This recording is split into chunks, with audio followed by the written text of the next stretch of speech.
मैं हूं आपके साथ अंजलि राजावत और आज इंडिया का सवाल है कि आखिर क्यों वोट बैंक की सियासत हो रही है। दरअसल महाराष्ट्र विधानसभा चुनाव में ऑल इंडिया उलेमा बोर्ड ने महाराष्ट्र में महाविकास अघाड़ी को समर्थन देने के लिए 17 सूत्री शर्त रखी है और जिसमें वक्फ बिल का विरोध किया गया है। नौकरी और शिक्षा में 10% मुस्लिम आरक्षण की मांग की गई है। इमाम और मौलाना का मासिक 15,000 रुपए भत्ता होना चाहिए। सरकार बनने पर आरएसएस पर प्रतिबंध जैसी शर्तें रखी गई हैं और इस बाबत ऑल इंडिया उलेमा बोर्ड महाराष्ट्र के चेयरमैन नायाब अंसारी ने महाविकास अघाड़ी को पत्र भी दिया है और इस बाबत कांग्रेस और एनसीपी ने सभी शर्तें भी मान ली हैं और उलेमा बोर्ड के नेताओं को चुनाव प्रचार के लिए आमंत्रित किया गया है। ये तो मेन खबर है, लेकिन इसके पीछे सियासत भी अलग है। सियासत यह कि जिस तरह से एमवीए ने उलेमाओं के 17 सूत्री मांगों को मान लिया है और सरकार बनने के बाद उस पर अमल करने की बात कही गई है, तो सवाल यह है कि कल को हिंदू भी किसी पार्टी को समर्थन देने के लिए मांग रख देंगे तो इसको लेकर भी सियासत होने लगेगी कि ये देश धर्म निरपेक्ष नहीं है। और अगर महाराष्ट्र में इस मॉडल पर चुनाव लड़ा गया तो यही मॉडल पूरे देश में लागू होगा और अगर इसी तरह की सियासत होने लग गई तो क्या चुनाव सिर्फ धर्म के मुद्दों पर लड़ा जाएगा? तो विकास के मुद्दे कहां गए? शिक्षा के मुद्दे कहां चले गए? रोजगार की बात क्यों नहीं हो रही है?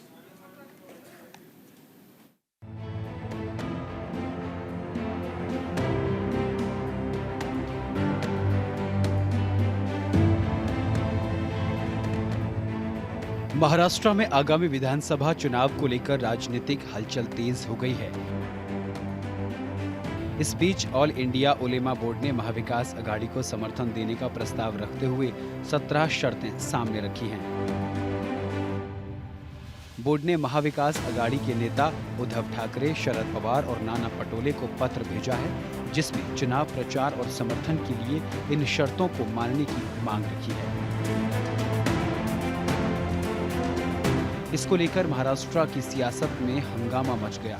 इस पूरे प्रकरण को लेकर शिवसेना उद्धव ठाकरे गुट ने नकार दिया है। बोर्ड ने अपने पत्र में स्पष्ट कर दिया है कि अगर महाविकास अघाड़ी गठबंधन इन मांगों पर समर्थन देने को तैयार होता है तो निश्चित तौर पर महाराष्ट्र के आगामी विधानसभा चुनाव में बोर्ड उसे समर्थन देगा।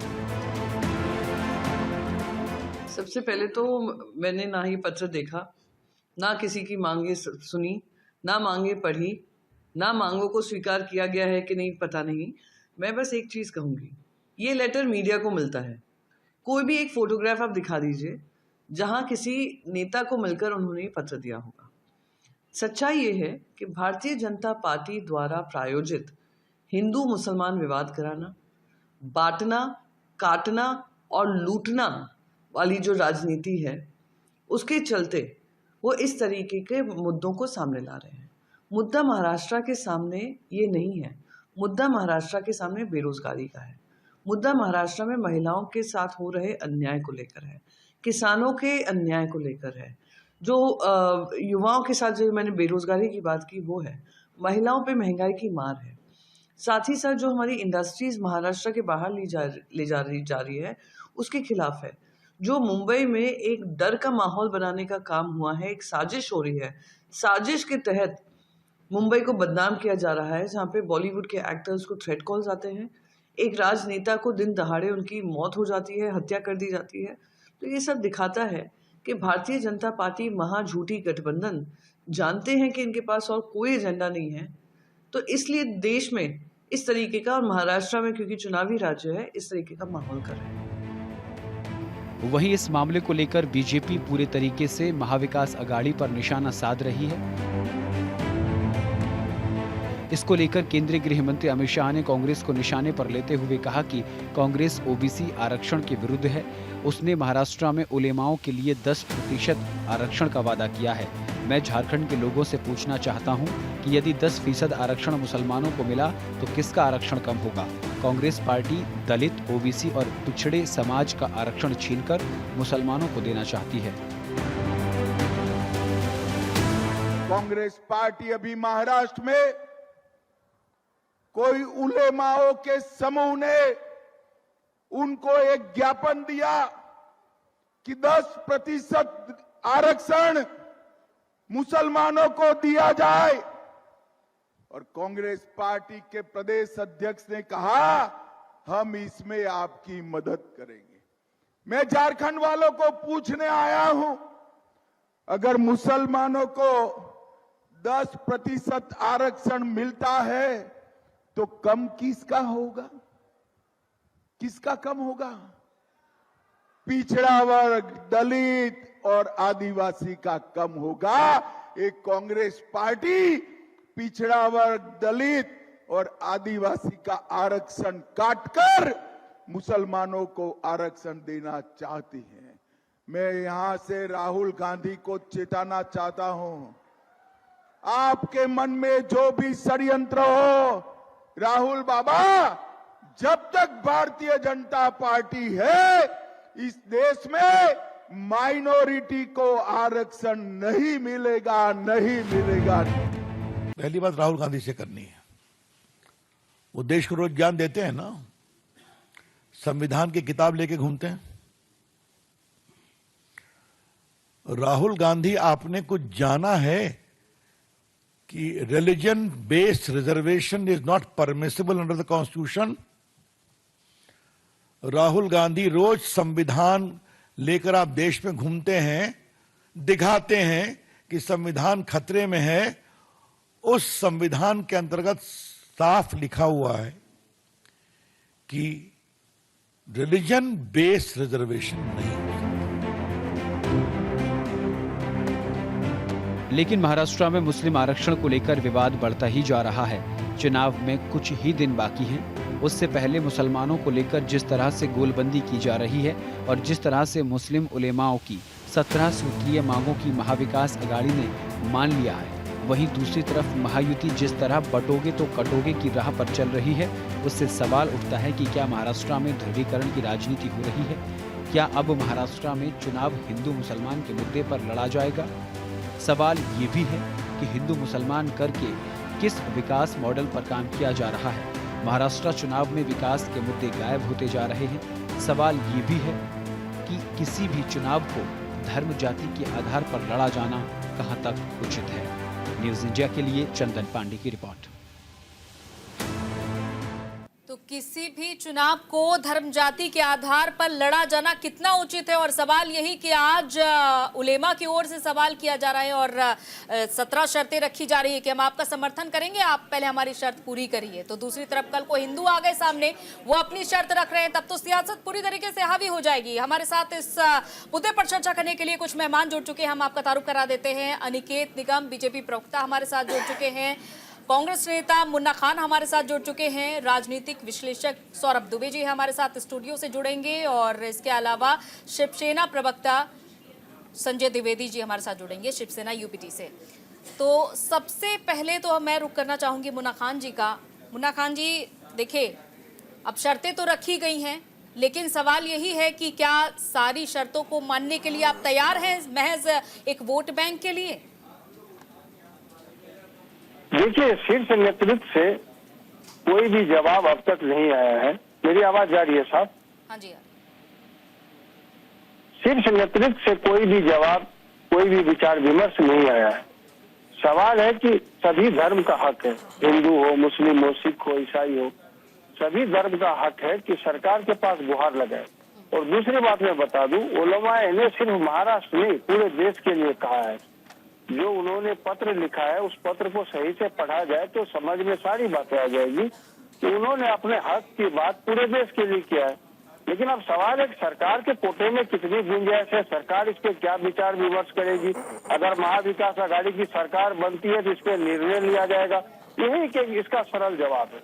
लेकिन जिस तरीके से भारतीय जनता पार्टी से तुल दे रही है, आज यानी कि मैंने निर्णय देखा लिया है जाएगा। आप ये मान रहे हैं तो कि अगर सरकार बनती है तो आप ये जो सारी शर्तें हैं इन्हें मानने के लिए तैयार है पूरी तरीके से? आप ये बात मान रहे हैं? मैंने पहले भी कहा कि 10% आरक्षण की बात है, शीर्ष नेतृत्व से कोई बात नहीं आई। मैं हक की बात कर रहा हूँ कि हक की बात है, हिंदू हो, मुस्लिम हो, सिख हो, ईसाई हो, क्रिश्चियन हो, कोई भी अपने हक के लिए सरकार के पास गुहार लगा सकता है। स्वतंत्र है, सभी बिल्कुल लगा सकता है, स्वतंत्र है, सभी लोग अपनी बात रखने के लिए आवाज रखते हैं। बिल्कुल। सवाल ये है कि अभी किसी भी दल ने, महाविकास आघाड़ी के किसी भी एक दल ने ये नहीं कहा कि उस पत्र पे सोचा जाएगा, सरकार बनेगी तो देखा जाएगा, या सरकार बनते ही हम इसे लागू करेंगे, ऐसा किसी ने नहीं कहा। एक चिट्ठी शरद पवार की वायरल हो रही है सोशल मीडिया पर। ये कितना सत्य है कितना नहीं ये तो हम नहीं कह सकते, लेकिन एक चिट्ठी शरद पवार की आ रही है कि अगर सरकार बनती है तो हम सोचेंगे, विचार करेंगे इस बारे में। देखिए, चुनाव का दौरान है, कोई भी दल कोई भी दल ऐसा जोखिम नहीं उठा सकता किसी भी एक समुदाय के लिए गलत टिप्पणी किया जाए। आश्वासन दिया जा सकता है, सोचेंगे। सवाल यह है कि सरकार में अगर कोटा है, अगर सरकार रिजर्वेशन दे सकती है, इसके लिए कोई भी एक आश्वासन दे सकता है, चाहे दलित हो, हिंदू हो, मुस्लिम हो, सिख हो, ईसाई हो, कोई भी। तो सवाल इस चीज को तुल बना करके भारतीय जनता पार्टी के लोग जिस तरीके से महाराष्ट्र के लोगों को, जिस तरीके से हमारे महाराष्ट्र भाइयों को डरा रहे हैं कि मित्रों 10% अगर कोटा, 10% अगर आरक्षण महाविकास आघाड़ी ने मुस्लिमों को दे दिया, इसका कटेगा, आपका कटेगा, दलित का कटेगा, हिंदू का कटेगा, जब ये कोई मुद्दा है ही नहीं। आपने बहुत अच्छा सवाल किया कि विकास के नाम पे कोई वोट नहीं मांगे जाते। शुरू से यथास्थिति भारतीय जनता पार्टी की थी है, ये विकास पे नहीं करते, इनकी राजनीति 4 चीजों पे चलती: शमशान, कब्रिस्तान, हिंदुस्तान, पाकिस्तान। 5वां सवाल अगर भारतीय जनता पार्टी के प्रवक्ता से पूछिए, इनके पास कोई जवाब नहीं होता। अब मुद्दा क्या आएगा? अब जिहादवाद, आतंकवादी, ठीक है। ये सारे मुद्दे अनिकेत आए। निकम जी, सवाल यही यहाँ पर आकर के रुक रहा है कि देखिए, एक तरफ आपने सुना अभी मुन्ना खान को वो क्या कह रहे हैं कि अभी शीर्ष नेतृत्व की ओर से ऐसा कोई फिलहाल बयान नहीं आया है, लेकिन अगर सरकार आती है तो विचार विमर्श किया जाएगा। यानी कि सारी कीमत भरने को तैयार हो जाएंगे क्या एक वोट बैंक के लिए? विकास की तो कोई बात ही नहीं हो रही, स्थानीय मुद्दों की बात नहीं हो रही है या? और सवाल ये भी है कि क्या सारे उलेमाओं ने ठेका ले लिया है सारे मुस्लिम समाज का? बिल्कुल अंजलि जी, कांग्रेस के जो ये प्रवक्ता है मुन्ना खान जी, शायद वो हमारे भारतीय संविधान से परिचित नहीं है, शायद उनके पार्टी का संविधान से लेना देना कुछ नहीं है, और उस वजह से वो ये कह रहे हैं कि जो उलेमा ने कहा है वो हक की बात है। अभी हक की बात क्या है? आप धर्म पर आप आरक्षण मांग रहे हो जो संविधान के खिलाफ है। संविधान आपको ये अनुमति नहीं देता। संविधान में साफ तरह से कहा गया है कि धर्म के ऊपर, रिलीजन के ऊपर आपको ये रिजर्वेशन नहीं मिल सकता।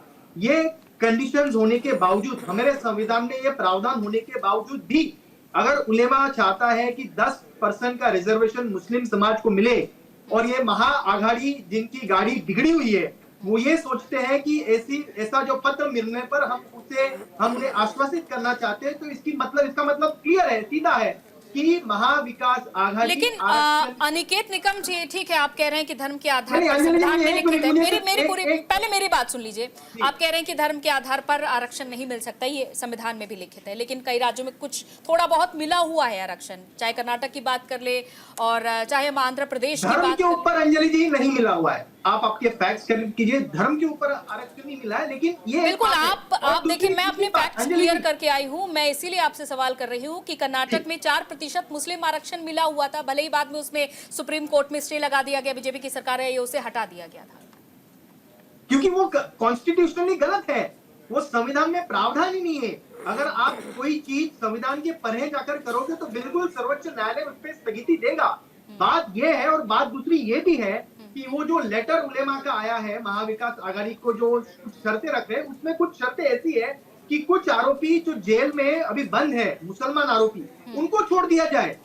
अभी ये इसके बारे में आपका क्या कहना है कांग्रेस के प्रवक्ता का कि महाविकास आघाड़ी के सामने कुछ आरोपियों को बरी करने का, कुछ आरोपियों को छोड़ने का, हालांकि सरकार किसी को छोड़ नहीं सकती है, ये कानून की प्रक्रिया होती है। एक बार कोई आरोपी बन जाता है तो उसका मामला कोर्ट में जाता है, ये कोर्ट निर्णय लेगा कि उस आरोपी को बरी किया जाए या नहीं किया जाए। लेकिन उलेमा ये चाहती है कि महाविकास आघाड़ी उन्हें आश्वासन दे कि वो आरोपियों को जेल में से बाहर निकालेगी। इसका मतलब सीधा है कि ये महाविकास आघाड़ी ना संविधान पर विश्वास रखती है, ना विकास के मुद्दों पर विश्वास रखती है, वो सिर्फ अपीसमेंट की पॉलिटिक्स करना चाहती है, वो सिर्फ तुष्टीकरण करना चाहती है। और इस वजह से उलेमा जैसे कुछ संस्थाएं हैं जो इस तरह के पत्र लिख करके समाज में एक संदेश देना चाहते हैं कि अगर आप हमारे धर्म को, हमारे समुदाय को अगर आप सपोर्ट करोगे तो हम आपको इस तरह से बैकिंग करेंगे, और उस सपोर्ट के आवेज में आप आरोपियों को छोड़ो, आप धर्म के ऊपर आरक्षण दो जो संविधान में मंजूर नहीं है।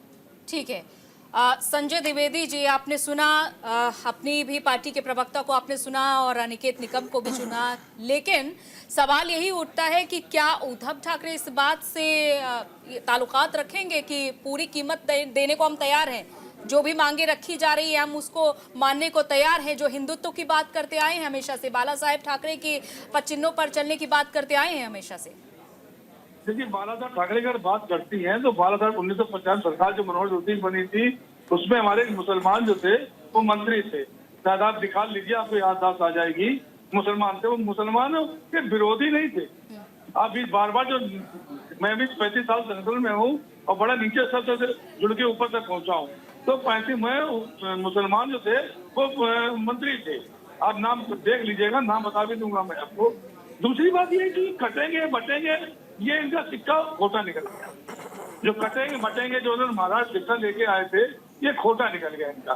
2014 में जब मोदी जी का नाम आया प्रधानमंत्री के लिए, तो इन्होंने 2013 से पहले अपनी शुरू कर दी थी कि मुझे प्रधानमंत्री चुनाव लड़ना है और मैं सांसद में सांसद जाना है, गुजरात छोड़ना है। महंगाई के लिए मनमोहन सिंह जी क्या बेइज्जती करते थे। एक इतने भाषण में माँ नहीं निकला।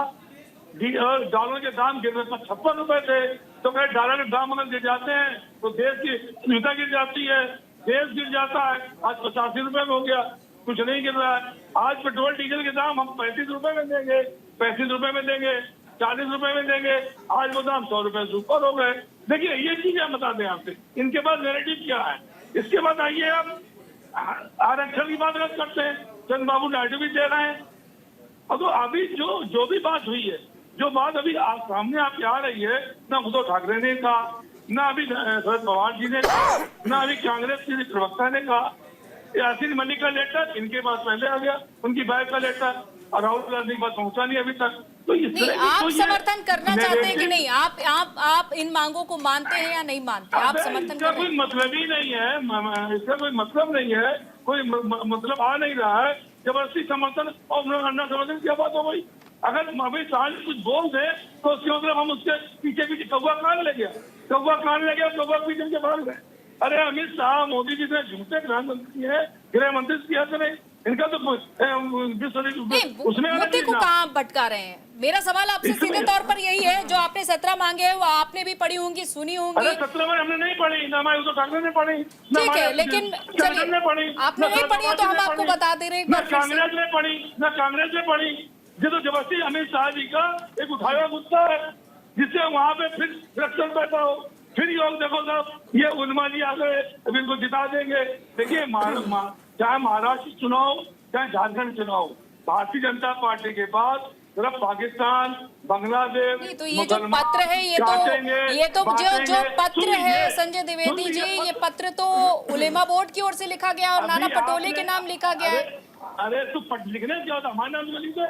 अब मांगोगे भारतीय जनता पार्टी की चिट्ठी भी आ रही है सामने, भरोसा है शरद पवार की। जनता पार्टी क्या मुसलमान नहीं है, उनकी तरफ से लिखवा दिया हो। अगर लिखवा नहीं है तो ये तो नैरेटिव पैदा किया जा रहा है ना, चुनाव का मान बिगाड़ने के लिए, चुनाव में नया सफूफा छोड़ने के लिए। कटेंगे बटेंगे ये पहला करना चाहते हैं। अजीत पवार जी ने मना कर दिया, ये कर रहे हैं, अजीत पवार जी ने मना कर दिया, ये कर रहे हैं। कटेंगे बटेंगे नहीं रहेंगे। भाई सुन लीजिए पहले, फिर बात करिए। मैं भी सुन लीजिए पहले। कटेंगे बटे अजीत पवार जी ने मना कर दिया कि ऐसा महाराष्ट्र में इसलिए कोई बात नहीं होनी चाहिए। तो इनकी मायूसी में मुसीबत पड़ी हुई है। देवेंद्र फडणवीस जी अलग चल रहे हैं, सिंधु अलग चल रहा है। चलिए मुन्ना खान जी के पास से आऊंगी, लेकिन उससे पहले सौरभ दुबे जी से एक सवाल है।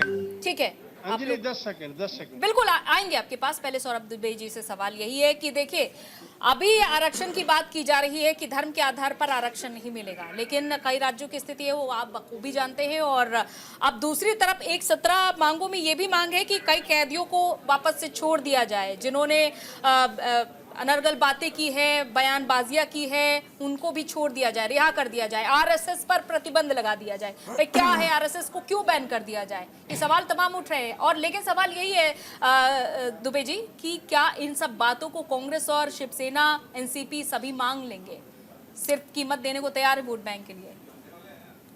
देखिए, अभी जैसे मुन्ना खान जी ने कहा, उसके बाद जो है द्विवेदी जी ने कहा, तो उनकी बातों से जो कन्फ्यूजन दिखाई दे रहा है उससे स्पष्ट ये होता है कि जो महाविकास की गाड़ी है उसकी गाड़ी में जितने छेद हैं उससे कहीं ज़्यादा इनके गठबंधन के साथियों में जो है महत्वाकांक्षी मतभेद हैं। और जब तक ये लोग जो है छेद को रफू करेंगे और जो है मतभेद को रफू चक्कर करेंगे, तब तक तो ये पूरा चुनाव ही निकल जाएगा। क्योंकि अभी जो है संजय द्विवेदी जी कह रहे हैं कि भैया वो उद्धव ठाकरे जी जो है उन्होंने तो उलेमा ने मांग की तो उन्होंने तो कुछ कहा नहीं। मैं भी मानता हूँ, क्योंकि भाई वो तो अगर मांग भी उनकी जो है उद्धव ठाकरे जी से कर रहे हैं, जिन्होंने एक भी टिकट तो है मुस्लिम कैंडिडेट को दिया ही नहीं, उतारा ही नहीं। सबसे पहली बात देखिए, सबसे बड़ी बात क्या है कि जो ये नाजायज़ मांगे हैं और जो तथाकथित उलेमा संगठन और इनके जो है मुखिया, इनके बाबा जो पीछे बैठे हुए हैं, उनकी नाजायज़ मांगों को जो है वो मुझे लगता है कि जनता जो है वो निश्चित रूप से एक बात तो समझ चुकी है कि मुस्लिम तुष्टीकरण के लिए, मुस्लिम तुष्टीकरण के आधार पर जिस प्रकार से भारत की जो व्यवस्था है आरक्षण की, उसके साथ छेड़छाड़ करने का प्रयास किया जा रहा है, ये निश्चित रूप से जो है भारत के संविधान के साथ और भारत की जो मूल भावना है, भारत का जो संविधान की मूल भावना है, उसको जो है कहीं ना कहीं उससे छेड़छाड़ करके उसको जो है उसमें जो है उसको खत्म करने का प्रयास जो है कांग्रेस पार्टी, महाविकास अघाड़ी के गठबंधन के लोग कर रहे हैं। मैं इसलिए कह रहा हूं, अभी कुछ दिन पहले नाना पटोले जी का भी एक बयान था। जब उन्होंने बयान दिया था तो उन्होंने मोहर लगाई थी कि राहुल गांधी जी का जो बयान विदेश में दिया हुआ बयान था उनका आरक्षण, कि एक समय पर आकर के आरक्षण खत्म होना चाहिए, उसी बयान को आगे बढ़ाते हुए ये उलेमाओं ने जो है पत्र लिखा है। और जो नाजायज मांगे हैं, देखिए किस तरह की नाजायज मांगे हैं उनकी, कि वो कहते हैं कि भैया हमको 10% आरक्षण चाहिए। अरे भैया, आपको जो कर्नाटका में दिया जा रहा है, जो आपको केरला में दिया जा रहा है, जो आपको तमिलनाडु में दिया जा रहा है, जो बिहार के अंदर कुछ मुसलमान की जातियों को दिया जा रहा है, वो किसके अंतर्गत दिया जा रहा है? वो ओबीसी आरक्षण के तहत दिया जा रहा है। जो पिछड़ी जातियां, अति पिछड़ी जातियों का आरक्षण है, उसी में से मुसलमानों को आरक्षण दिया जा रहा है। धर्म के आधार पर तो हिंदुस्तान के संविधान में आरक्षण है ही नहीं। और इसके आधार पर अगर कोई बात करता है कोई नेता, तो वो निश्चित रूप से देश को भी गुमराह करता है, समाज को भी गुमराह करता है, और साथ ही साथ जो है वो निश्चित रूप से जो है मुझे लगता है कि अपने गठबंधन के लोगों को भी गुमराह कर रहा है। मुन्ना खान जी, पहले ही जहां आरक्षण मिला हुआ है अल्पसंख्यक समुदाय को 27% का, तो फिर अलग से 10% आरक्षण की मांग फिर धर्म के आधार पर हो रही है लगातार। देखिए अब हाँ अंजलि जी, समझना पड़ेगा आपको कि मुस्लिम ने आरक्षण की मांग की है, हमने दी नहीं है। लेकिन भारतीय जनता पार्टी के प्रवक्ता बताए महाराष्ट्र में मौलाना और इमाम को 15,000 रुपया पर महीने देने का काम किया। लेकिन वो मांग लेकर के वो एमपी के पास ही क्यों आए हैं? सवाल ये भी तो बन रहा है। यही तो सुन, मैं यही तो कह रहा हूँ, जो महाविकास अघाड़ी की सरकार है और जो महायुति की सरकार, मैं बता रहा हूँ, अभी महायुति की सरकार, तो इन्होंने इमाम मौलाना पर मंथ 15,000 रुपया देना शुरू किया। हर मदरसे को 10 लाख रुपया आप देने का काम किया, ताकि आप उसका रिपेयरिंग करे, भरपाई करे टेनेस के लिए। अगर यही काम महाविकास अघाड़ी कर लेती, अगर सरकार, देख लीजिए किस तरीके से मुस्लिम के पक्ष में जा रहे, तो मतलब आप करें तो रासलीला। अगर दूसरा कोई घोषणा भी कर रहा है जबकि उससे कोई लेना देना नहीं महाविकास अघाड़ी, अगर कोई मांग कर रहा है, मांग तो आप खारिज कर दीजिए, आप मना कर दीजिए। इसी पे अरे भैया, आप राष्ट्रीय चैनल पे बोल दीजिए कि हम नहीं देंगे। तो रासलीला मुन्ना खान जी, आप मना कर दीजिए ना, आपके पास तो प्लेटफॉर्म है। हम बात भी नहीं करें, पहले पूरी बात घोषणा कर दो। आरोपियों को छोड़ोगे कि आपकी सरकार आरोपियों को छोड़ेगी अगर आप सत्ता में आते हो तो? पहले वो जवाब दीजिए। और ऐसी मांगे जो असंवैधानिक है वो आप ही से क्यों की जा रही है? इस तरीके से डिबेट नहीं होगा। क्योंकि उन्हें पता है कांग्रेस वाले सिर्फ दिखाने के लिए संविधान को कभी पूरी बात सुन लेते हैं, पहले पॉइंट टू पॉइंट बात सुन लेते हैं, फिर जवाब। आप मेरी बात सुन ले मित्र हमारे। अरे जमीन पे तो दंगा करते हो, टीवी पे ताकि दंगा करने का काम हमारे सुनते हैं। देखिए, अभी इन्होंने कहा बटों के, एक मित्र हमारे सुशांत झा, उनको मैंने बोला यार योगी जी क्या बोलेंगे यार, हमारा चचा है, मैं भतीजा हूँ, 14 साल से हमारा बातचीत नहीं, लेकिन मैं लिख रहा हूँ। बटोगे तो कटोगे। आप देखिए अयोध्या में क्या ये प्रयागराज, यहाँ पे संतों को कहा गया कि आप का मेला लगाइए, वहां तो में लट्ठम लट्ठा 3 दिन से चल रहा है, वो भी लिख रहे हैं कि बटोगे तो कटोगे। अरे भाई पहले आप उनको शांत कीजिए, फिर आप लिखिए बटोगे कि कटोगे। दूसरी बात इन्होंने आतंकवादी की, मैं इनको पूछना चाहता हूँ कि आतंकवादी 50 का दायरा केंद्र सरकार का अधीन आता है, तो कैसे आतंकवादी कर रहा हर महीने हर दिन हर हफ्ते? नहीं, आप ये बताइए। आप ये आपकी सवाल को जिम्मेदारी कहीं नहीं? और ले जा रहे हैं। सवाल आपसे यही उठ रहा है कि एमबीए के पास ही क्यों उलेमा आए सारे, और क्या आप कीमत देने को तैयार? सवाल तो नहीं, बार बार यही उठेगा, और- क्या आप कैदियों को देखिए, छोड़ने को अंजलि जी- तैयार हो जाएंगे? सरकार बनती है तो आप हर तरह से उनकी मांग मान लेंगे? अंजलि जी, अभी किसी मांग पे कोई विचार विमर्श नहीं है। अगर उलेमाए ने लिखा है तो पूरे ऑल इंडिया हर राज्य के लिए लिखा है, सिर्फ एक महाराष्ट्र के लिए नहीं है। उन्होंने अपनी इच्छा जाहिर की, अगर मैं सपोर्ट हूँ तो क्या ऐसा कर सकते? ये अरे शीर्ष चुनाव नेतृत्व का काम है लोकसभा विचार का विमर्श थोड़ी ना हो करने रहा है का। मुन्ना जी। और उस पे ढोल क्या बजाने का अमित शाह जी जिस तरह के ढोल एक बजा रहे, सेकंड नहीं हम दीजिए। मुस्लिम के नहीं खिलाफ लग रहा है। अगर है मुस्लिम का आप बात खिलाफ को है, समझ नहीं पा रहे हैं, मुद्दे को समझ नहीं पा रहे हैं और मुद्दे को कहीं और ले जाने की पूरी कोशिश कर रहे हैं, क्योंकि शायद आप जवाब देना नहीं चाहते हैं। फिलहाल आपसे चर्चा लगातार जारी रहेगी और एक छोटे से ब्रेक के लिए, और चर्चा यहाँ पर सवाल लगातार बना रहेगा कि आखिर क्या शर्तों की कीमत यहाँ पर देने को तैयार है। रुकते हैं। स्वागत है आपका ब्रेक के बाद। तो हमारा सवाल यहीं पर है कि आखिर मुस्लिम आरक्षण पर क्या डील हो रही है, और तमाम मांगे जो तमाम शर्तें हैं वो मानने को तैयार है क्या एमबीए का समर्थन आखिर क्यों कर रहा है उलेमा? क्योंकि मुस्लिम समाज का सबसे बड़ा संस्थान भी माना जाता है और 48 जिलों में कार्यरत भी है, तो ऐसे में सवाल हो रहा है लगातार। और हमारे साथ गेस्ट पैनल जुड़ा हुआ है जिनसे हम चर्चा इस मुद्दे को लेकर के लगातार कर रहे हैं। अनिकेत निकम जी हमारे साथ जुड़े हुए हैं, मोना खान जी हमारे साथ जुड़े हुए हैं, सौरभ दुबे जी राजनीतिक विश्लेषक हमारे साथ जुड़े हुए हैं, संजय द्विवेदी प्रवक्ता शिवसेना उद्धव गुट हमारे साथ जुड़े हुए हैं। अब मैं सीधा रुख कर लेती हूँ अनिकेत निकम जी का। अनिकेत निकम जी, तो देखिए थोड़ी देर पहले संजय द्विवेदी जी तमाम बड़ी बातें कह रहे थे, लेकिन एक भी उन्होंने मुस्लिम उम्मीदवार नहीं उतारा है। जी अंजलि जी, ये जो उन्होंने एक तुष्टीकरण वो जो करना चाहते हैं, लेकिन देखिए उनकी हिपोक्रेसी देखिए, डबल स्टैंडर्ड्स देखिए।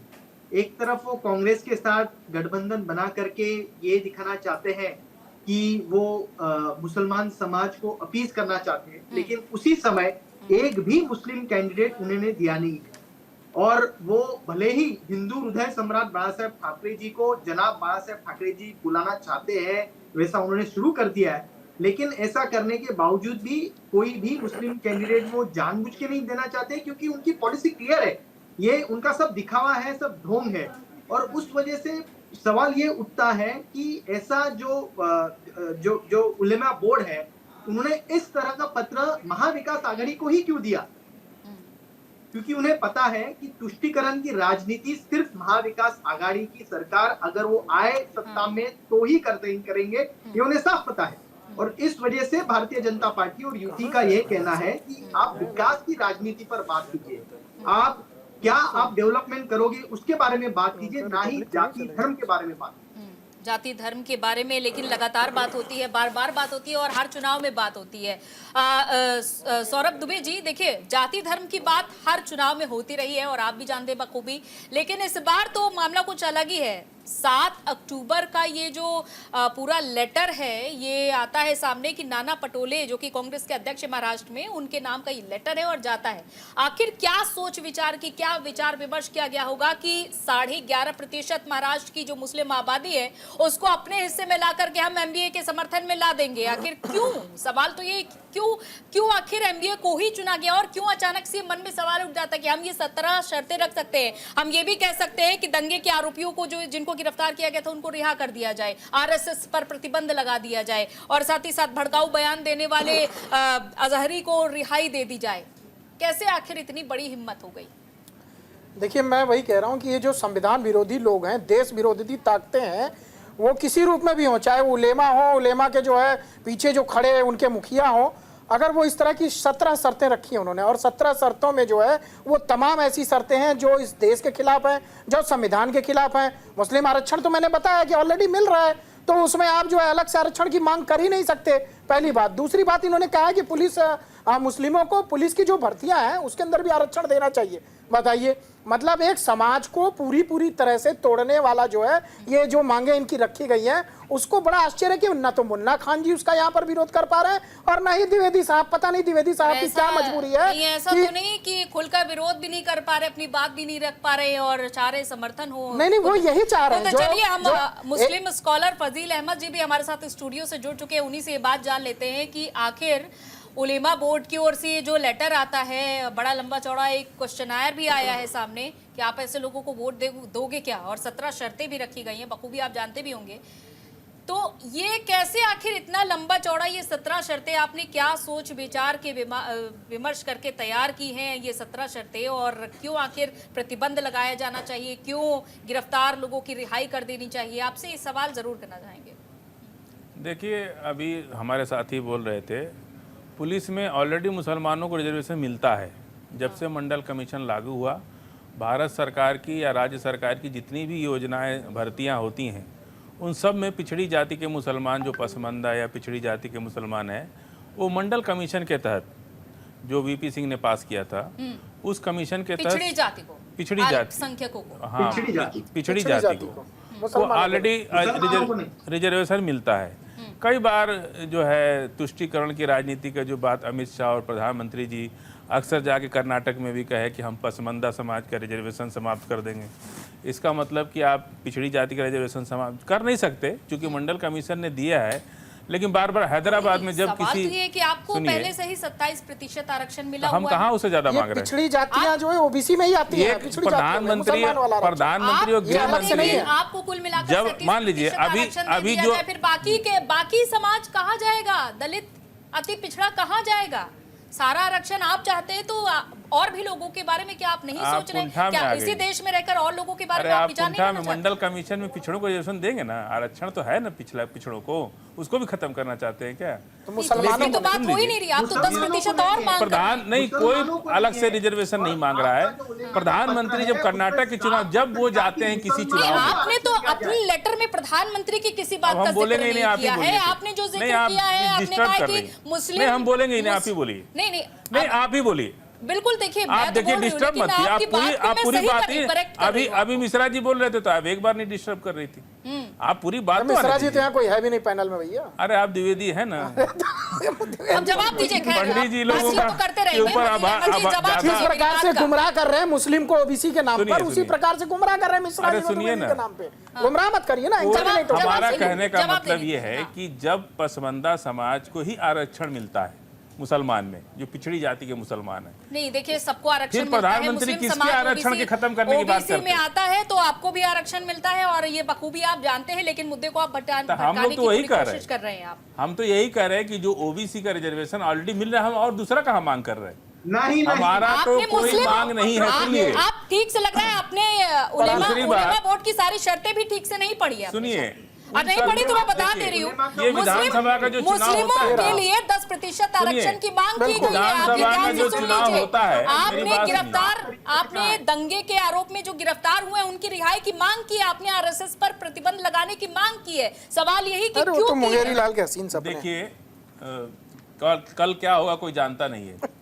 किसी अजहरी साहब को अदालत छोड़ेगी, कोई पार्टी नहीं छोड़ सकती है, सबको पता है। फिर मांग कैसे कर रहे हो आप? अरे मांग किया जाता है, वैसे ही मांग करते हैं जिसे लोग नाथूराम गोडसे को भारत रत्न देने की मांग रखने का पूरा अधिकार, वैसे ही मांग करते हैं। इस देश में जैसे ये लोग सावरकर जी को भारत रत्न देने की मांग करते हैं, वैसे ही मांग हम लोग भी करते हैं। जो मांगे कानून के चौकट में नहीं बैठती, वो मांगी नहीं जा सकती। और दूसरी बात, इन्होंने कहा कि चुनाव में टिकट नहीं दिया। मुसलमान का राजनीति में कोई इंटरेस्ट नहीं है, भारत के राजनीति उन आरोपियों को राजनीति एक पार्टी नहीं, हम लोगों की ना पार्टी है। सुनिए, आपने तो कीमत भी रख दी है। अभी आप कह रहे राजनीति में कोई इंटरेस्ट भी नहीं है, आप कह रहे हैं कि एमवीए को समर्थन दो, आपने क्वेश्चन पूरा तैयार कर लिया है। कोई हमारी पार्टी नहीं है, ना हम लोग ने आज तक पार्टी बनाई, ना हम लोग हिंदू मुसलमान करते हैं। हम लोग इन्हीं पार्टियों में से 70 साल से हम लोग प्रधानमंत्री हिंदू बनाते चले आ रहे हैं। 70 साल से हम लोग बनाते चले आ रहे हैं। मुख्यमंत्री हिंदू को बनाते चले आ रहे देखिए, हैं। अकेले हम लोग गांव का मुखिया भी हिंदू बना, आप लोग तो बनाते ही आज नहीं। तक अपनी पार्टी बनाते नहीं, और इनको भी यही तकलीफ है कि नहीं हम लोग को बना रहे हैं। आप भी सुन लीजिए, जिस तरह शिवसेना से अपने कट्टरपंथी विचारधारा को छोड़ के सेकुलरिज्म में आए, जिस दिन भाजपा आ जाएगी भाजपा को भी हम लोग वोट देंगे, ऐसी बात नहीं है कि नहीं देंगे। तो लेकिन आपको अपना ये जो कट्टरपंथी छवि है ना, इसको ठीक करना पड़ेगा। ये जो नफरत की बात करते हैं, जो छुआछूत की बात करते हैं, जो अस्पृश्यता चलाते हैं, जो ये आप नफरत का दुकान लगा बैठे हैं, जिस दिन आप नफरत छोड़ के भारत के संविधान की बात करेंगे, हम निश्चित रूप से भाजपा को भी वोट देंगे। लेकिन आपको अपना कट्टरवादी चेहरा को बेनकाब उतारना पड़ेगा। कहीं नहीं किया लेटर में, आपने सीधे तौर पर ये कहा है कि हम एमबीए को समर्थन देंगे, भाजपा को हमारी ये मांगे बोलते हैं तो आपको बुरा जाए। लग जाता है, ऐसा नहीं होता है। देखिए, अरे फिर आप बुरा मान अंजलि जी, जाते मेरे हैं। अरे हम कह रहे कि हमको आप फैक्ट्स पर बात नहीं करना चाहते हैं। दरअसल आप जानते हैं कि आपने जो लेटर में लिखा है वो क्या लिखा है, आपको बुरा लग रहा उसका है। प्रभाव क्या पड़ रहा है, किस पे कितना बीजेपी कैसा के लोग प्रभाव पड़ रहा है। कट्टरपंथी छवि को अपनी सुधारें, भारत का मुसलमान उनको वोट देगा। ये कट्टरपंथी की बात कर रहे हैं, बात सुन लीजिएगा। अब आयुष्मान योजना में चले जाइए, यहाँ दिल्ली के किसी भी अस्पताल में चले जाइए, सब 80% बुरखे वाले दिखाई देंगे आपको। आप मुसलमान जब प्रधानमंत्री आवास योजना लेना हो, वहां पर लाइन लगा के बुरखे वाले जो है वहां पर बोलेंगे। जब जिस प्रकार से जो है जनधन खाते खुलवाने हो, भाई ये बुरखे वालों के खाते खुलवाने में सबसे आगे नंबर जाएंगे। और तमाम ऐसे मीडिया में रिपोर्ट आप बयान देख लीजिए जो कहते हैं हम सुख सुविधा तो ले रहे हैं मोदी सरकार से, लेकिन चूंकि हमारे उलेमा मौलाना बोलते हैं कि भारतीय जनता पार्टी को वोट नहीं देना, इसलिए वो नहीं देते। नहीं, आप बताइए 2014 से एक सेकंड आपको बता दूं 3 करोड़ टैक्स पेयर में 80,000 टैक्स पेयर है, 0.1% भी नहीं है। हिंदुस्तान के अंदर 0.1% भी नहीं है। मुसलमान 0.1% भी नहीं देता। सुन लीजिए, अरे सुन लीजिए भाई साहब, जीएसटी अरे आप जीएसटी कहाँ देते हैं हमें पता है। आप सुन लीजिए, मुद्दे की बात यह है जिस प्रकार से नाजायज मांगे मांगी गई है, उस पर ये कह रहे हैं कि ये मांगे जायज है। कल को कहेंगे यासीन मलिक को देश का प्रधानमंत्री बना दीजिए, कल को कहेंगे कि अफजल गुरु को जो फांसी दी जाए उसको फांसी नहीं दी जानी चाहिए। आपकी नाजायज मांगे है, नाजायज मांगे। सौरभ दुबे जी और फजील अहमद जी, आप दोनों को अभी यहाँ पर शांत करना चाहूंगी। हमारे पास और भी मेहमान है, उनके पास भी जाते हैं। और आपने एमबीए का समर्थन करने की बात की है तो एमबीए से ही क्यों ना पूछ ले। फजील अहमद जी, जवाब औरों से भी लेना है। नहीं, और आपसे जब जवाब मांग रहे तो आप उसका जवाब देने को तैयार नहीं है। हम बिल्कुल बोले बिना चुप नहीं हो सकते। इन्होंने कहा एक मिनट रुकिए, आपको टीवी बंद कर दी वो मंजूर है, हमको हटा दी वो मंजूर है, लेकिन बिना बोले नहीं चुप हो सकता। इन्होंने कहा, सुन लीजिए, नेतागिरी नहीं, आप इधर उधर की बात क्यों कर रहे हैं? आप पसमानदा से लेकर आपने पीएम बात की है। जीएसटी मुसलमान नहीं दे रहा है।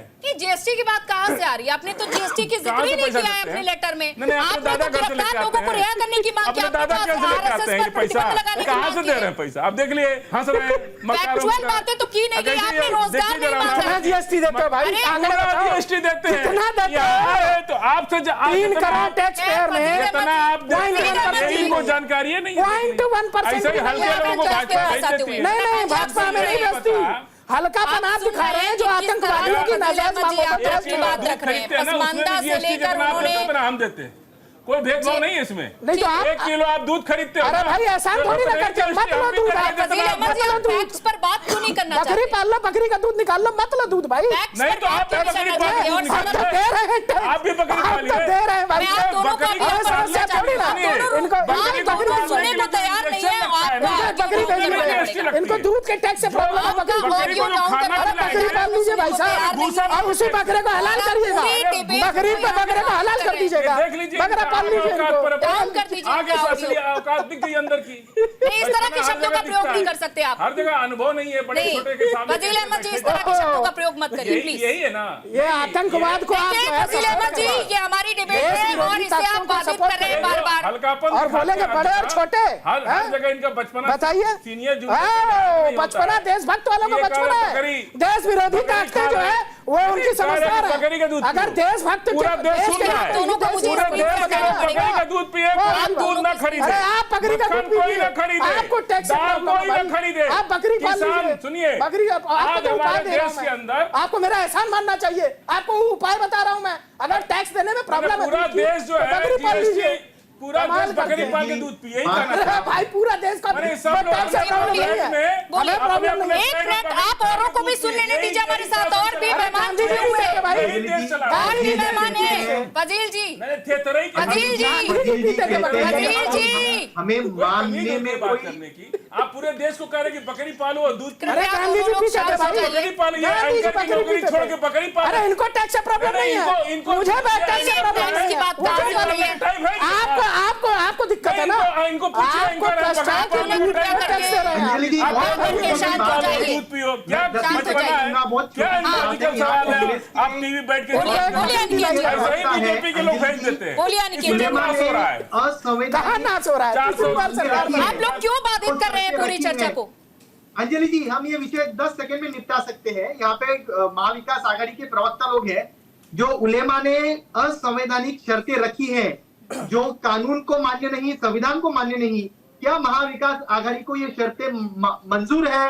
क्या वो शर्तों से सहमत है? ये उन्होंने खोल के बता देना चाहिए, ताकि जनता के सामने दूध का दूध पानी का पानी हो जाएगा। बोलिए, बोलिए मुन्ना खान जी, क्या आप और संजय जी से भी मेरा यही सवाल है कि आप पूरी तरीके से मानने को तैयार हैं? मैं बोल रहा हूँ, आप जबरदस्ती जो है, नहीं जबरदस्ती जो है, आरोप लगाया जा रहा है पूरी डिबेट भर में। ये लेटर आया, आरोप नहीं लगा रहे, जो सामने रखा है वो हम आपको दिखा रहे हैं। बिल्कुल क्या दिखा रही है? कौन सा आरोप लगा रहे हैं हम आपसे? कौन सा आरोप लगाया? क्या ये लेटर हमने बनाया है? एमबीए ने मान ली, कहा एमबीए ने मान ली? किसने मान ली? एमबीए ने, सरसवाल ने कहा गया, उद्धव ठाकरे ने कहा गया, नाना पटोले ने कहा गया, एक लेटर लिखिया, उससे हंगामा बिठवा रही है, इससे डिबेट होती क्या? बिल्कुल होती है। आपका ये आपके लिए लेटर आया तो सवाल तो आपसे ही होंगे। नाना पटोले के लिए लेटर आया तो सवाल किससे करेंगे? बीजेपी से? नहीं, आप मुझे बताइए मुन्ना खान जी, अगर नाना पटोले के लिए लेटर आया तो सवाल क्या बीजेपी से करेंगे या फिर सौरभ दुबे जी से करेंगे? हमें तो बोलने ही नहीं दिया जा रहा, हमें बोलने तो दिया जाए। बोले देश को बांटना चाहते हो, बंटवाना चाहते हो, अरे शर्तें मंजूर नहीं है। हमारा शांत हो जाए, अंजलि जी का शांत एक साथ नहीं, एक करके बोलो। देश को बचा रहे हैं आप, सबका हालांकि देश बचाएंगे, ये देखिए बचाए हुए हैं पूरी डिबेट भर में। अच्छा संजय जी शांत हो जाइए, मैं इनको जवाब देता आप हूँ। बताएंगे ना कि क्यों हल्ला मचा रहे हैं फजील अहमद जी इतना? अरे आप मचवा रहे हैं, मैं मचवा रही हूँ? आप तो सीधे तौर पर जवाब भी देने को तैयार नहीं है। आप ये कह रहे हैं कि कोई लेटर नहीं आया है। आपको ये भी परेशानी है कि आपसे सवाल क्यों किया जा रहा है? अगर आपसे सवाल नहीं कर सकते तो फिर आप नहीं, आपसे किसी मुद्दे पर सवाल नहीं किया जा सकता है। अरे हमने लेटर बनाया, लेटर मतलब नहीं है, एमबीए लेटर मतलब नहीं, जबरदस्ती शायद इस कार्यक्रम में आने से पहले उनको ब्रीफिंग अच्छे से हुई नहीं है कि ऐसा कोई पत्र आया है। अंजलि जी मैं जवाब दे दूं? तो शायद उनकी ब्रीफिंग थोड़ी कच्ची रह गई, उस वजह से उन्हें शायद पता ही नहीं कोई ऐसा पत्र आया है और उन्हें इस मामले में क्या चल रहा है शायद उसकी भी जानकारी नहीं है। आपको पता है। लेकिन मुन्ना खान जी ने स्पष्ट रूप से कहा है कि ये जो मांगे हैं वो उन पर विचार करें। तो मुन्ना खान जी आप स्पष्ट कर दीजिए कि आपने जो असंवैधानिक मांगे हैं, शर्तें हैं, वो आपको मंजूर नहीं है। कह दीजिए उलेमा वालों को। जो सारा कोई मतलब ही एमपीए तो नहीं है, संवैधानिक मांगे मान ली हम संवैधानिक मांगे, अरे किसने मान ली भाई, कहाँ मान ली? इसका जवाब देंगे। अब रुक जाइए फजील अहमद जी, इसका जवाब देंगे। ये क्या ये लेटर पे सवाल पूरा उठ रहा है, ये लेटर उलेमा बोर्ड की ओर से लिखा गया है, इसको लेकर के आप इसी पर ही आप जवाब दीजिएगा। टैक्स, जीएसटी, इस बारे में यहाँ पर सभी जितने भी बैठे हुए मेहमान सभी ये जानना चाहते हैं जो लेटर आया है आखिर क्यों आया है और कैसे आया है, सवाल यही उठ रहा है। फजील अहमद, मैं जवाब दे दूं? एक मिनट पहले सुन लेते हैं। नहीं बोल लीजिए मुन्ना भाई, आप ही बोल लीजिए। नहीं, पहले फजील अहमद जी को सुन लेते हैं क्योंकि लेटर तो नहीं बोलिए लेटर पे ही चर्चा हो रही है ना, तो मुद्दे को भटकाने के बजाय उन्हीं से पूछ लेते हैं। हाँ बताइए। देखिए अगर एक मिनट मुन्ना जी, पहले फजील अहमद जी को। मैं शांत हूँ, शांत। हाँ बोलिए। देखिए कोई भी चुनाव होता है, विधानसभा का चुनाव, प्रदेश स्तर की जो समस्याएं होती हैं उस पर हर पार्टी का अपना मैनिफेस्टो होता है और कोई हम समर्थक हैं किसी पार्टी के तो उसको अपना विचार तो रख ही सकते हैं, इतना तो अधिकार है लोकतंत्र में सबको। यानी कि आपने विचार रखे हैं, आप ये बात मान रहे हैं? अरे साहब विचार रखने के लिए आप बनाइए क्या? आपने ये 17 शर्तों के जरिए हमको यहाँ बुलाया गया है, क्या करने के लिए बुलाया पूछ रही हूँ, आपने विचार 17 हो 16 हो, जरूरी नहीं कि 100 मांग होती है तो 100 मान ली जाती है, तो 15 लाख आ गया खाता में सबके, 2 करोड़ नौकरी मिल गई। फिर आप नहीं, 15 लाख था के खाते में, वो भी तो था। फिर आप उस पर नहीं पूछेंगे कि 15 लाख आया कि नहीं आया, आ गया 2 करोड़ नौकरी मिल गई सबको। और मुन्ना जी एक ही पार्टी में होकर के लड़ रहे हैं। नौकरी मिल गई, 15 लाख आ गया खाता में सबको। विकास की राजनीति अरे भाई, करते हैं हम। 100 को सवाल सत्ता में होते हैं तो उसमें 2, 4, आएंगे 10 ना। माने जाते हैं, बाकी जो नहीं मानने लायक उसको नहीं माना जाता है। चलिए खैर, आपने मान लिया कि चाहे 16, 17 कितनी भी मांगे हो, आपने मांगे रखी हैं। अब बताइए मुन्ना खान जी। देखिए, मैं किसी के बीच में नहीं बोला। अगर कोई मेरे बीच नहीं, में आप बोला, अभी कह रहे तो थे मैं कि उसे डिबेट बोलने ही नहीं बेकार है, मैं डिबेट ही बेकार कर रही हूँ, ये ऐसा कोई लेटर ही नहीं आया कौन है। बोल- नहीं, राष्ट्रीय लेवल पर ये चर्चा हो रही है, ये लेटर सामने आया है, लेटर लगातार वायरल हो रहा है, तो लग रहा है आप खबरों से या तो रूबरू नहीं है, या तो आप ये नहीं जानते कि ऐसा कोई लेटर भी आया है। तो मैंने आपसे ही सवाल गलत कर लिया फिर, या तो आपको अंजलि देखना जी, चाहिए था कि मैंने- ऐसा कोई लेटर आया है। अंजलि जी, पहली बात तो ये है कि मैंने ऐसा कुछ बोला ही नहीं। मैं तो लगभग 25 मिनट से खामोश हूँ। मैं क्यों बोलूंगा कि ये अच्छा, डिबेट बेकार है? ठीक है, माफ कीजिएगा, संजय जी ने ये चीज कही थी। नहीं, नहीं, मैं ठीक है। कभी नहीं, आप मैं चाहे- कभी हमारे पास नहीं आया। मैं कभी लेकिन- नहीं बोल लेटर हमारे पास ठीक है। लेटर लिखा है, इसके मतलब नहीं है कि हमने वो बात मांग कर ली। मैं इसका विरोध आपसे कर अरे रहा था। फजील जी तो बोल रहे हैं कि हमने ये मांगे रखी है। एमबीए ने मांग अच्छा ली। संजय जी, अरे मैं अपनी हमने बात नहीं रख रखी, दूं, मैं जिसने अपनी भी बात रख रखी दूं। है। हमने तो कोई लेटर नहीं लिखा भाई। आप मैं अपनी बात रख दूं। पता नहीं कहाँ दिमाग रह रहा है आपका, किसकी बात किस में ढूंढ दे रही है। क्या आप किस तरह की भाषा का अरे प्रयोग कर रहे हैं? कैसा नहीं, जो ये है, किस तरह की भाषा का हम प्रयोग बोले, कर रहे हम हैं? लेटर लिखे कोई, हम बोले आपको अरे भाई, लेटर नहीं लिखा गया, ये नहीं, लेटर हम लेटर सुबह से लिखे आप कोई। क्या पढ़े नहीं? राष्ट्रीय आपको कोई नहीं, तो इस तरह की संगठन- भाषा में, इस सुन तरह के लीजिए। शब्दों का आप आपको प्रयोग कर विषय रहे हैं। भेजा गया ना सुनिए। डिबेट का, क्या है उस विषय में? सुनिए, डिबेट में यही था, कोई भी लेटर का। संगठन कमाल किसी करते से हैं। भी अभी अपनी थोड़ी मांग देर पर पहले रख उसी सकता लेटर है। को लेकर आप बात मान रहे थे, अरे और तो आप हमने इस तरह नहीं की लिखा, भाषा का हमने कहा प्रयोग कर क्या रहे कि हैं। हमने लिखा है उसको। आपने अभी कोई थोड़ी देर संगठन- पहले कहा, सुनिए, थोड़ी देर पहले कोई आपने कहा कि संगठन चाहे वो अपनी मांगे बात तो 15 कह हो, सकता 16 है हो, ना। लेकिन मांगे रखने मानना का अधिकार नहीं है। मानना, आपने पूरी कोई तरीके से नकारा संगठन अपनी क्या बात तो आपने कह इस सकता बात है को ना। नकारा कि वो लेटर नहीं लिखा गया है उलेमा बोर्ड की ओर से? नहीं नकारा। आप तो कह रहे कि आपने- फजील अहमद ने लिखा है आपने लेटर। बिल्कुल ये बोला कि अरे मांगे आप ही रखी तो जा कहे कि सकती फजील अहमद ने है, लिखा आपने है। नकारा नहीं, तो आप इस तरह की भाषा का प्रयोग मेरे लिए नहीं कर नहीं नहीं, सकते। आपने कह रहे कि फजील अहमद ने लेटर देखिए, लिखा है। गुमराह कर रहे हैं। मैंने ये ऐसा कुछ नहीं ये बोला है, और सिर्फ जाइएगा गुमराह घर नहीं, बैठ के आराम से इस डिबेट को ये देखिए। जानबूझ के गुमराह करने का प्रयास कर रहे हैं। इनके पास जवाब है नहीं, इनके पास जवाब नहीं है, इसलिए बात आपको किसने कहा? नहीं आ गया, नहीं तो दूसरी बार सरकार आ गई, तीसरी बार सरकार बन गई। 15 लाख आया तभी तो तीसरी बार सरकार बनी, यही दो रोजगार मिला तभी तो तीसरी बार सरकार बनी। आप तो बाहर है सरकार से, अभी तो आप कह रहे थे काला शीशा ईवीएम का हटा अब के राजनीति में सफेद इंटरेस्ट लग है गया। आपको। अभी तो राजनीति में इंटरेस्ट नहीं था आपको। अभी आपको 15 लाख भी चाहिए, अभी आपको जो है नौकरी भी चाहिए, और सरकार आपको सुविधा दे तो आप कहिए कि नहीं, आतंकवादियों को भी छोड़ना है, बताइए। नहीं, आप कहेंगे कि हम आतंकवादियों को भी छोड़ना है, आप लोग छोड़ो। आप कहेंगे कि अब चल मुन्ना खान जी, आप इस तरह की भाषा का प्रयोग नहीं कर सकते। कंधार, इस तरह की भाषा का आपके प्रयोग लोग नहीं भी कर बैठे थे वहां पर। सौरभ दुबे जी, किसको छोड़ने कंधार गए थे? अरे शांत करवाइए अंजलि जी। सौरभ दुबे जी, बताइए बताइए। अरे दूसरी बार सरकार बनी कि तीसरी बार बनी, ये तो देश और दुनिया को पता है, चोर चोटों की सरकार है। तीसरी बात मैं बता दूं, बार बार कह रहे हो आप, अगर सौरभ दुबे हो, सुन तो लो, अरे सुन तो लो, अरे सुन तो लो, अरे सुन तो लो, सुन तो लो, अरे सुन तो लो। सौरभ दुबे, हमारे पास संजय तिबे भी है, कम से कम सुन तो लो, अरे सुन तो लो, अरे चोर चोटों की सरकार है, खुला कुल मिलाकर ये है, चोटों की सरकार देखिए, फजील अहमद जी, मुन्ना खान जी और फेरी की सरकार है। सुनिए संजय द्विवेदी जी, कुल मिलाकर ये है, मेरी बात सुन लीजिए, आप तीनों लोग मेरी बात सुन लीजिए। कुल मिलाकर ये है कि इस लेटर को लेकर के आज नहीं तो कल तो सब सच सामने आना ही है, भले ही आप इसे सामने से नहीं स्वीकार कर रहे हैं। अरे आज का टॉपिक लेटर है तो ये तो बिल्कुल टॉपिक है आज का, ये आपको शायद टॉपिक का अंदाजा नहीं था तो पढ़ के आते आप। अरे तो थोड़ा आगे नहीं, जवाब देने के लिए आप, क्योंकि आप मुस्लिम स्कॉलर हैं तो आपसे ये पूछना लाजमी है। जो मानने लायक होगी, अभी सरकार बनने दी एक तो ये लेट आए, आधे घंटे बाद आए हैं, उसके बाद पता चला कि ये लेटर पढ़ के नहीं आए। अब पता नहीं क्या कर रहे थे भाई साहब, टैक्स चोरी का जुगाड़ कर रहे थे, क्या कर रहे थे। चलिए, आप सभी का बहुत बहुत शुक्रिया इस चर्चा में शामिल होने के लिए। तो फिलहाल सवाल यही बना हुआ है कि आखिर ये जो पत्र सामने आया है इसकी सच्चाई क्या है, क्योंकि मुस्लिम स्कॉलर इस बात को पूरी तरीके से नहीं मानने को तैयार है। वहीं एमबीए के भी जो तमाम जो दल है, चाहे हम कांग्रेस की बात कर ले, शिवसेना, यूबीटी की बात कर ले, सामने से कोई फ्रंट फुट पर नहीं मानने को तैयार है, लेकिन कुछ दिनों बाद इस पूरे पत्र की सच्चाई भी सामने आ जाएगी। फिलहाल इस चर्चा में इतना ही। तमाम खबरों का सिलसिला लगातार जारी रहेगा। यहाँ पर छोटे से ब्रेक का, जल्द हाजिर होते हैं।